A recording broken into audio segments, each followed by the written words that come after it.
Hi guys, this is Mike here with Appalachian Fieldcraft. I've got a Facebook group called Appalachian Fieldcraft Training Center, and recently I did a post asking people for video ideas, and somebody wanted to see my pack system or my, a backpack kit. So we're going to do that today, or what I carry with me in the woods. His name is Seth, so this one's for you, buddy. And it's going to kind of start from the outside going in, and on my body, work my way down. Got a ball cap on.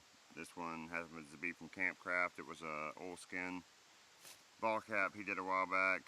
They kind of look black when they got them. Took a piece of sandpaper to this one, kind of browned it up a little bit. Looks really cool, kind of roughed up. So keep spider webs out of your face, sun out of your eyes. I've also got a flashlight on this sheath here that I'll talk about in a minute that clips onto the end of it, and I just recently discovered that, and it works out great. Thanks, Randy. That's from Stitch Gear. He's the one that did the sheath. So that was an awesome idea.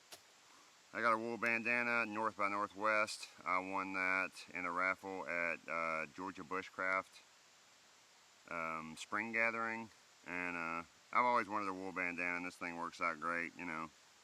It breathes very well, doesn't really get that soaked out when I'm sweating, and dries pretty quick, so I like that a lot. North by Northwest, check them out. Just a regular old kind of thinner cotton shirt, long sleeve, got them rolled up. I have an undershirt underneath. It's kind of an extra layer for whatever, and also to, keep my chest hair from poking out.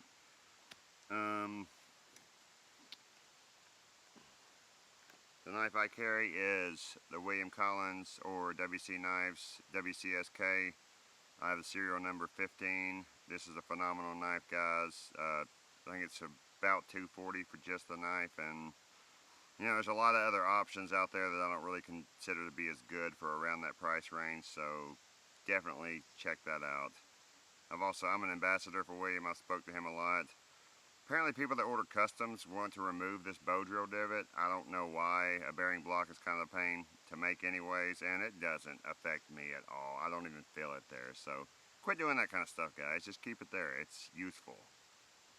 The sheath system that goes along with it. Kind of get up close here so you guys can see that a little bit better. Excuse me. Hope you guys can see that. I have a ferrocerium rod. This one happens to be from Campcraft Outdoors. That was a gift from Jason Hunt. Thank you so much, buddy. Kevin Johnson from Midwest Woodcraft is currently making me one, and we're being patient about that. Don't rush him, guys. He's working hard. If you're ordering a ferrocerium rod from him, he does phenomenal. I mean, it's epoxied and pinned for 25 bucks as of right now, so great deal. Easy Lap diamond sharpener, that's come in handy quite a few times. Oh, I kind of forgot to mention, I have the Viking sharpening pendant from Wazoo. I don't know if you guys can see that, but it's just a neat little thing. And it puts a micro bevel on my knife pretty easy. I also understand you can use this for a striker on a flint and steel. It will chip on you, but in a last ditch effort or whatever, if you had to have it, you could use that. There's also an Altoids tin right there. It's clipped in. I don't know if you guys can see that.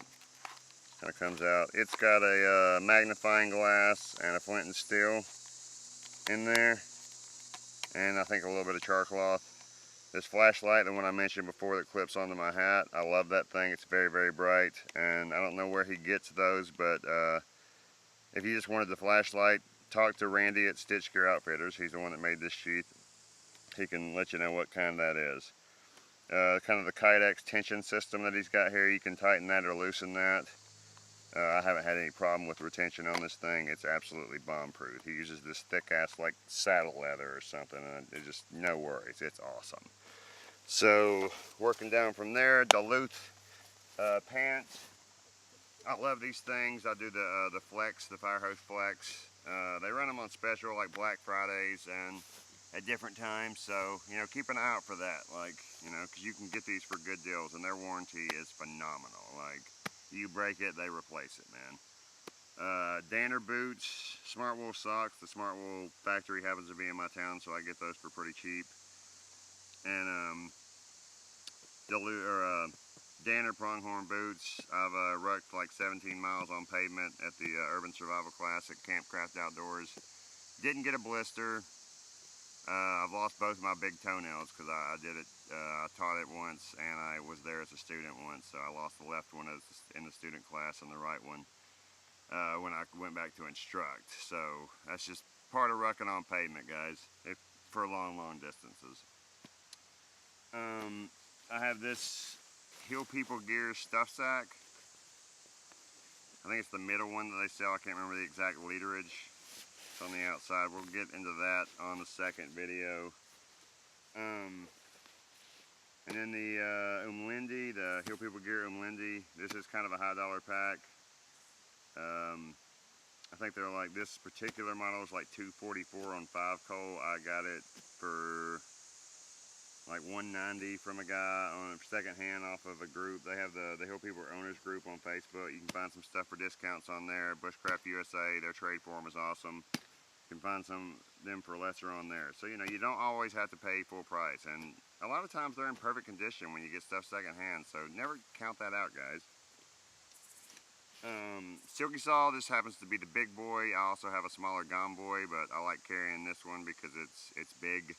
And I can chop larger diameter wood if I want to make a fire, and I still have some crafting ability, so I like these a lot. I used to do the Baco, but I've upgraded. And you know, if you have a Baco, there's no problem with that. They cut, they're good saws.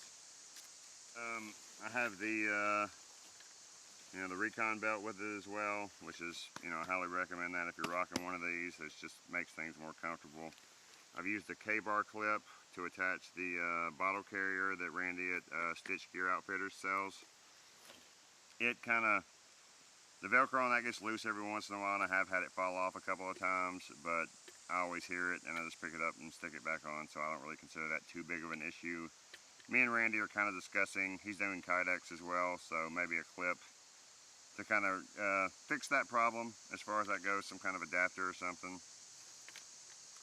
Pathfinder water bottle, you know, from SRO. If you stop by there, be sure to talk to Jamie Burlake because he's an awesome dude. But you got the nesting cup. I do a light my fire spoon in the side there to kind of hold everything tight together, and then the bottle itself. You know, you can boil in it, cook in it, whatever you need to do. You know, it's just, I really like this piece of kit. I may be upgrading to the canteen soon, but for right now, this is working out just fine. So I'll talk about, you know, this bag in the second video. I really appreciate you guys watching, so we'll get to it here in just a second.